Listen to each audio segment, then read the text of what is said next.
Hello and welcome to the Rangers Rabble Match Action podcast for our win this evening against St Johnstone. I'm joined by Scott Kerr, Graham and Scotty. Gentlemen, how are you? I'm fine, Alan. Anybody needing 96, 97 minutes to prepare for the podcast? Don't matter.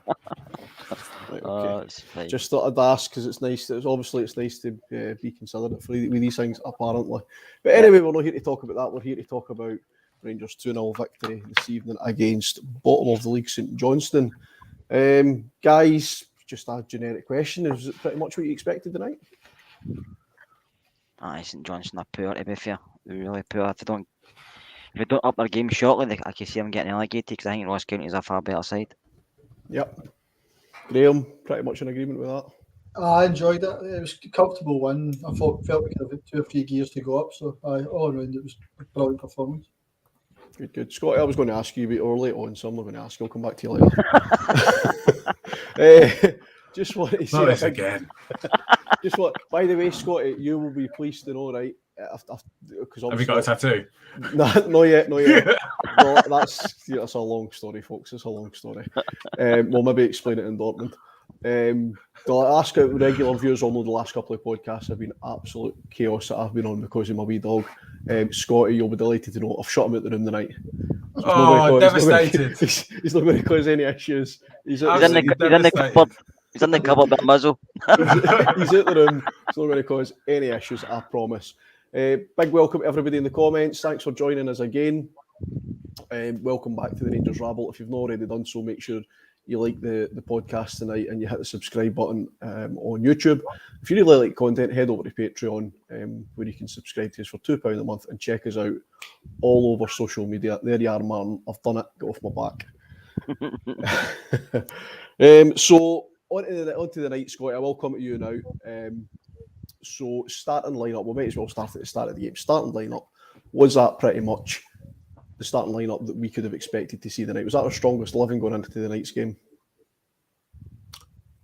I think we're going into the realms of last season, and we're now finding a groove, a rhythm for all the players that allows us to essentially play horses for courses. So I think Haji's in good enough form that you could leave him out of a certain game because it doesn't suit him.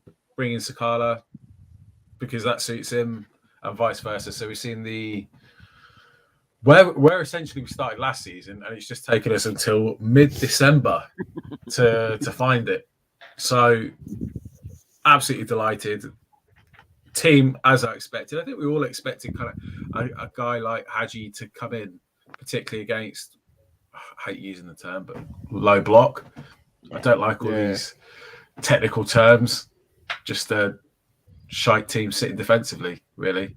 So yeah, that's what we saw. We saw a guy with guile, invention, and coming in, and I thought, Haji did really well with some of his touches, flicks, close control. I thought he was desperate and lucky not to get on the score sheet as well. He manufactured a couple of really good opportunities that he was denied with a couple of last-ditch blocks. Yeah, I thought so as well. It was something that I wrote in my notes, particularly the first half. I thought Ryan Kent was really unlucky not to get on the score sheet. Of course, their goalkeeper made a couple of good saves, as we know he's capable of, but we won't go into that because Rossi's head's big enough. Keep your comments coming in, your questions coming in. I don't know who it went there. I think it was Ryan from Canada. Ryan, yeah, it was. Welcome to the Rangers Rabble, mate. Thanks for coming, tuning in to us all the way from Canada. And if you like what you see, spread the word in Canada, how good the Rangers Rabble are. Graham, just sticking with the starting lineup tonight, just a question that sort of came to me during the match was, who would be your first name on the team sheet? No, if you were Van Bronckhorst and everybody goes, oh well, your captain's your first name on your team sheet. But you personally, who's the first name on your team sheet recently? Right now, it's Joe Aribo. Everything goes through him, but essentially he can go out wide right, wide left. Everything just goes through him. He links up well with Kamara. He's linking up well with Arfield, so he's key for all the link-up play and everything. So he's definitely for me number in that touch tonight as well. Bringing it out there, it's unbelievable. So he's first name in the team sheet for me. Yeah, absolutely. I've got to agree. I think Aribo's been absolutely fantastic lately. We've always seen how good Aribo can be, but there's a question mark over consistency for me last season and early doors this season. But the last few games, certainly since Van Bronckhorst came in, he's just been absolutely fantastic. I've had a lot of players, Scott Kerr. Would you agree with Graham? Is Aribo the first name on the team sheet? He's probably one of them at the moment. You can see his confidence is sky high. Everything he's doing is coming off, but he's playing me a smile on his face, and I think it's because he's probably got more space to play in at the moment. When playing with Gerrard, it was a bit more crowded in the middle of the park, but the way Gio sets it up, he's got more space to play into. You can see what he's doing. He's getting forward more. He's linking up with players. He can go left and go right, but he's just so talented. He's very a hard boy to mark on the park. Doesn't matter who we're playing because, like I said, he can go either way. He can bring the ball out of the sky. Doesn't matter the height it's coming from. He just traps it. The guy's a talent in himself, and you can see why so many clubs are watching him at the moment because he's got another couple of levels I feel we can go in his game because he's that good. Yeah, absolutely. I think he's destined for the top. He's certainly head and shoulders above anything in Scotland at the minute, I would say. Yeah. We know that he's going to go to this, is it the African Cup of Nations or something like that that's on this year, possibly a World Cup. I don't know what Nigeria are sitting like in qualifying. He could attract interest from some massive clubs, and good luck to him if he does. He's a young man. He's got the world at his feet, and if we make big bucks off him, happy days. I made a few notes about the first half. We kind of touched on some of them, Scotty, about Ryan Kent having a few chances, trying different things. The guys picked it up in commentary. How important is that Ryan Kent isn't a one-trick pony? He's one of our most influential creative players. So how important is it that he is trying different things and maybe playing a little bit different to how he played under Gerrard? He's playing out a bit further out in the wide. So how's important that to us? He just stole that my was answer. Really bad. That was terrible. Whose importance that to us? I apologise. Absolutely shocking. Now you've answered that one. Do you want to ask me the next question? That was shocking. Just mute the freeze, Alan. You take over. I think you hit the nail on the head. What we're seeing is instead of Kent playing in that number 10 position, I've got absolutely no doubt whatsoever he could play that role. And I think a lot of players can play that role. Doesn't mean that you're going to get the best out of them. And I don't think we did. And I think what we're now seeing is the evolved Ryan Kent over the past 3 years, but playing in the way that he did when we first got him in that first year. That really exciting, electric Ryan Kent. And don't get me wrong, he was brilliant last season, but he's got so much more to offer, and he's got bags of tricks. But I think what we see with Ryan Kent is he uses maybe one or two tricks to get by a player, and those one or two tricks aren't necessarily the same in terms of, if he does this, he goes one way. He goes either way. And then when he's hugging the touchline and he's coming in, you don't know which way he's going, but he gets that 3 or 4 yards on. Where's he gone? The horse has disappeared. He's had that 3 or 4 yards on the defender to run at them, and they don't know whether he's coming or going, and it's absolutely fantastic to watch. Really exciting, and I think we're seeing the best of him. I love the interchange. That what happens typically when we now play in front of teams in the low block. We see the ball going to the feet in the centre of the goal, comes back out, either goes left or right. We've got options, we've got the overload with Tav. We've got Kent, who seems to have loads of space to get one-on-one on the left-hand side, which was brilliant to see. I don't remember seeing that over the last year or so. So, dead excited. Really excited. Just take Scotty, do you think Kent last season, maybe because Borna was going so far forward and always overlapping, Kent used that as an easy way, just go inside and give the ball to Borna, and that was used to doing that, so he didn't have to do much himself. I'm not saying he didn't do much, but he was using that a lot. But I don't think that. I just think it stifled him. Yeah. It didn't give him the opportunity to have the variety in his play where he could hug the touchline or he could come in, and he wondered. We saw him in the second half over on the right-hand side at times. And there was like the 3 or 4 of them, Haji, Aribo, Kent and Tavernier down the right-hand side. I was like, what the hell's going on here? But so there's like the definite fluidity and almost freestyle nature to the way that we can attack. But also when we need the, if you like, the discipline to know how to break down teams, we've got that there. And you can see that Borna isn't bombing down the left-hand side so much because that was predictable as well. You just stick 2 men out. Kent's inside slightly. Borna's going to come past. And you've got a man tracking him and following the run and blocking the cross. And who's in the box? Well, no one.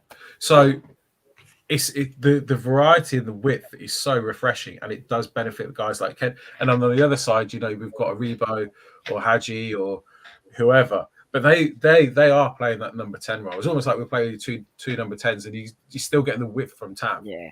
And they play on that the apex of the box, whereas Kent is further wide. So yeah, I think you hit the nail on the head there. For me, it was I think Barisic and going down that side so often last season sort of did stifle Kent because it only really gave him one option. He really couldn't choose what he was going to do. His mind was made up for him. So if he's getting more creative freedom on that left hand side, and he is changing things up this season, then as Scotty said, it's exciting. It's great to watch. It's not predictable.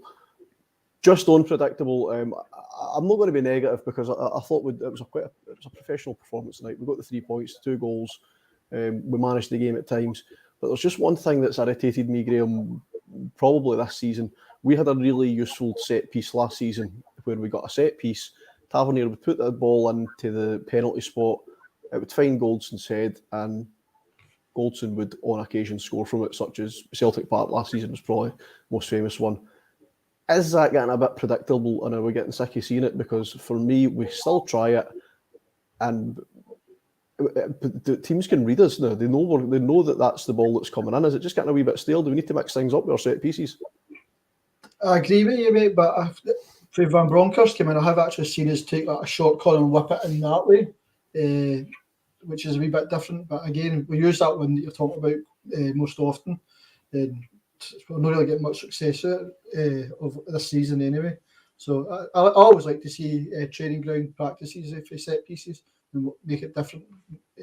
Obviously, surprise the team we're playing against because they'll not be expecting it. But hopefully we can see that in the future.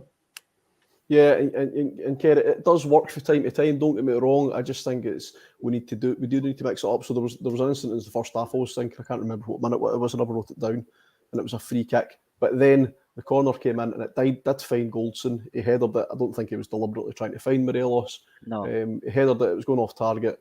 But Morelos, the guy spoke about it in commentary, the intelligence of the guy to sort of drop off his marker, sneak his way to the back post, and he was just waiting on it, wasn't he? He knew if that ball wasn't on target, he knew if that header wasn't on target, he was scoring. Is that Morelos' maturity starting to come through?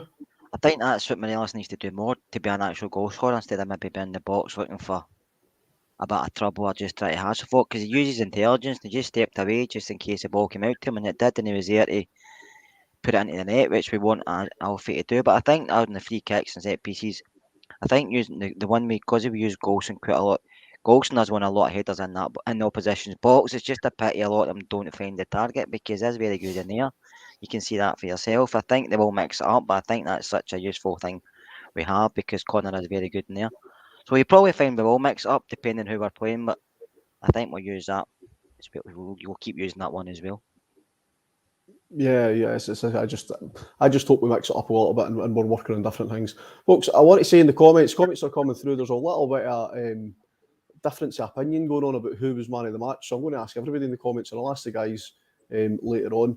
I think we could have had several man of the matches, but so far in the comments, I've seen Hadji's name mentioned, Aribo, Bassey, Kamara, Kent, Morelos. So, keep those comments coming in. Tell us who you think your man of the match was, and tell us why you thought he was man of the match.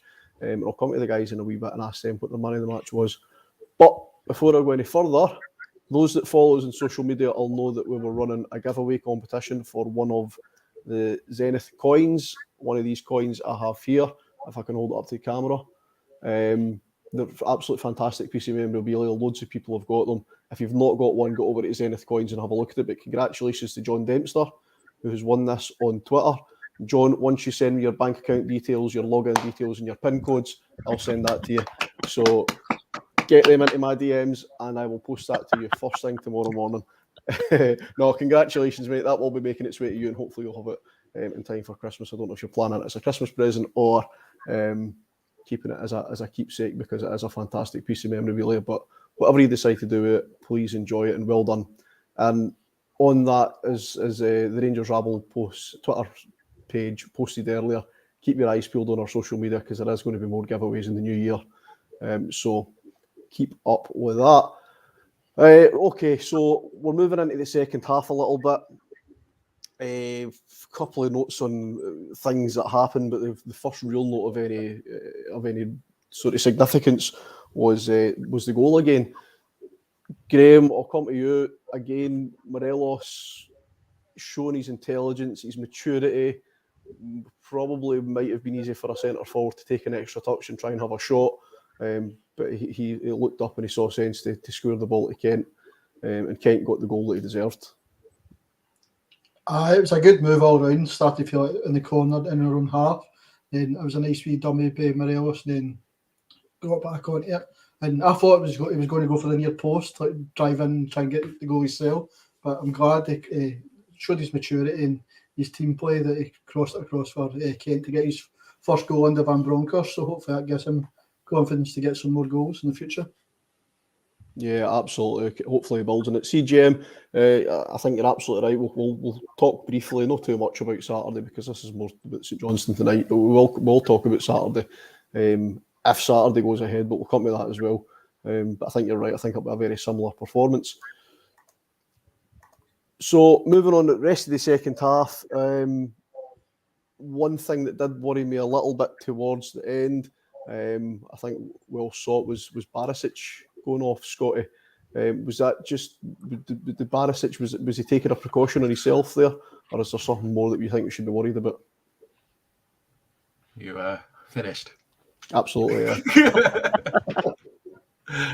yeah. I think he was taking a precaution on himself. I think he did get a knock, and I think as a player, you kind of know what can be aggravated, what you can play through, etc. I mean, he got up, he didn't seem in too much anguish or pain, and judging by the conversations that he was having with the other players as he was walking off the pitch, it did kind of feel like, I don't see any point in risking it and carrying on. Hopefully that is the case, and I haven't completely meditated myself and misinterpreted it. But good opportunity for Patterson to come on and get some minutes in his legs. Thought he did all right. Didn't really have much time to influence anything, but Barisic has been, Barisic and Bassi, to be honest, been absolutely brilliant on that left-hand side. The pair of them. So I can see a real partnership in that back four between all four of them forming, and I'd be really, really keen to keep that together, keep them playing together, continuing, because you can see how Bassi and Barisic work. You can see how Bassi and Goldson work, and obviously we know how Goldson and Tav work. So that could be seriously strong. The more they play, the better they get. So I hope that continues. Yeah, but Bassi's getting better and better. Their Andy Horns just told us that Van Bronckhorst has said in his post-match that Barisic was ill pre-game, so that's maybe had something to it as well, and that's problem with us coming on here. We don't see those things, but anyway, hopefully that'll explain it, and it's nothing serious. But Graham, Patterson at left back, if Patterson needs to play left back on Saturday, does that give you any concern? Is that short enough, Scotty? No concern at all. When he came on, his position was a wee bit wrong for one of the long balls, but he recovered, took the ball off him, and then ran down the wing, basically. So every time he gets in the situations, he's learning, and he's get the pace to get back and recover. So I've got full confidence in him playing left back. It'll be good to see him getting the starts if Barisic is out. Yeah, it wouldn't bother me the slightest wee bit if he played left back at the weekend. And there's another substitution as well, Scotty. Was Kent going off for Sakala again? Just a bit of protection for Kent. Job was done. I think he picked up a knock. He seemed to. Was that in the first Yeah, half? it was the second half. Second half, he got something. So yeah, again, probably precautionary. I like to think these guys are robust and they can take a couple of knocks in the games, but it gets to the point. I mean, let's be honest. Even at 1-0, the game looked done. St Johnstone were crap.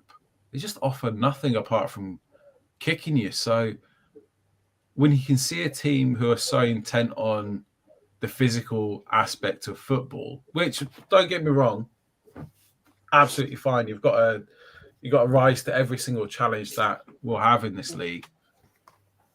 But come on, at least try and play football. If you're going to kick us, at least, when you get the ball, try and do something. It's just absolutely pathetic. Like Sean Rooney, what's the point? It's not really a surprise that they're sitting in a relegation zone. It's probably more of a surprise that they won 2 cups last season, to be honest. Because you're absolutely right. Sean Rooney's just a throwback to the mid-90s. Oh, he's a shite Ross Oakley. That's what he is. Oh, Looks like Ross Oakley. Come on. Ross, if you're watching, sorry. Kerr, we've mentioned a couple of players that have sort of found new feet under Van Bronckhorst, but one I want to pick out because I've absolutely loved him since Van Bronckhorst came in. What kind of impact Scotty Arfield having in the team? We all know how Scotty can play. We all know how well he does, especially from middle to front. He links up the play so well. He gets back and he gets behind the ball when you need to defend. He just knows where to be. Scotty, he doesn't stick out to say look, he's a fantastic footballer. He's very intelligent. He does a lot of work. He's a team player, and he does things that other players maybe don't want to do. But he can take the ball left side, right side.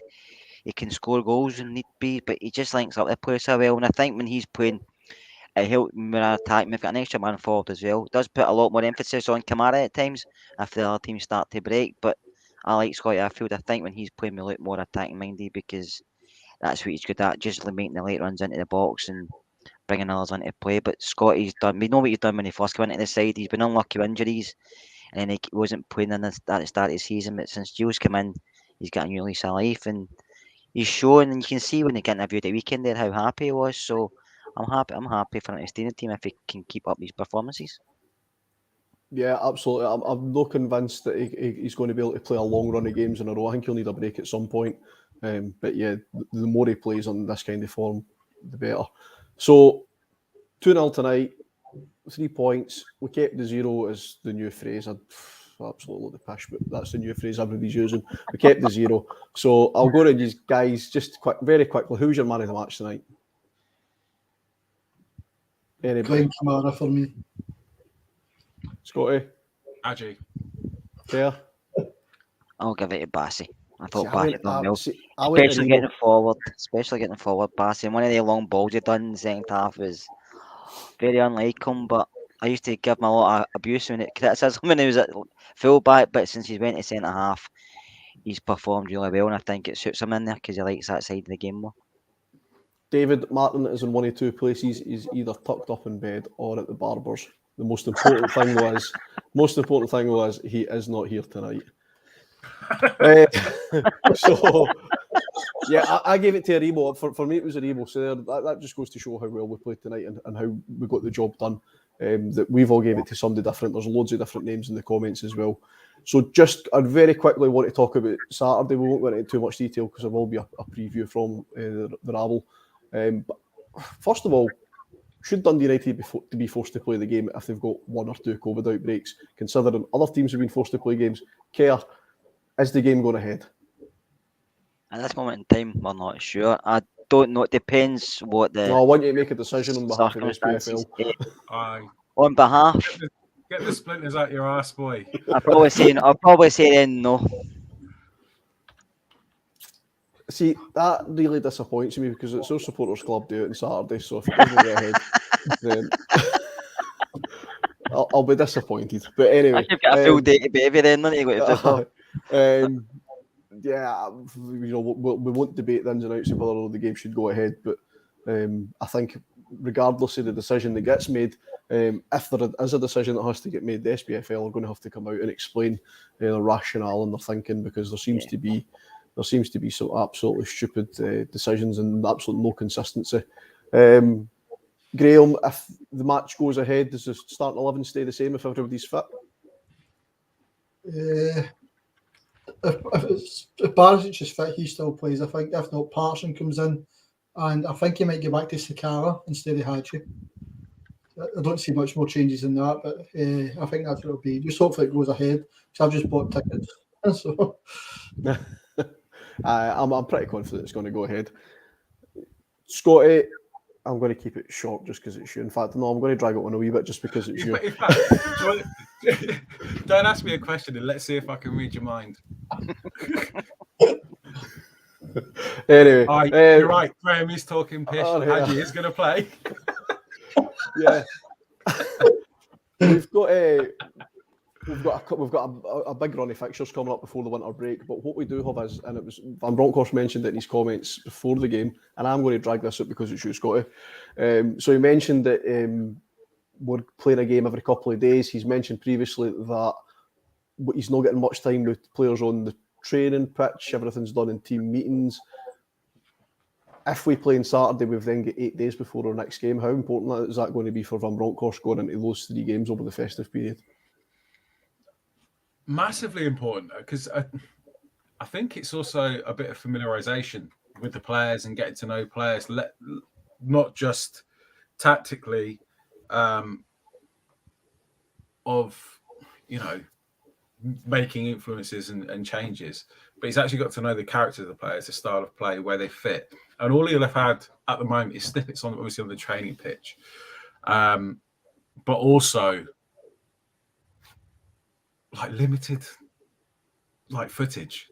I mean, I don't know how much you can get from a camera, watching old games, but I'm sure he'll be really wanting to get in there for those 8 days. Whether he actually makes any changes in those 8 days, I'm not too sure. I think that'll come more in January, and we'll see more of a difference when we get back from that winter break, whether we've got any plans to go to Dubai or not, I don't know.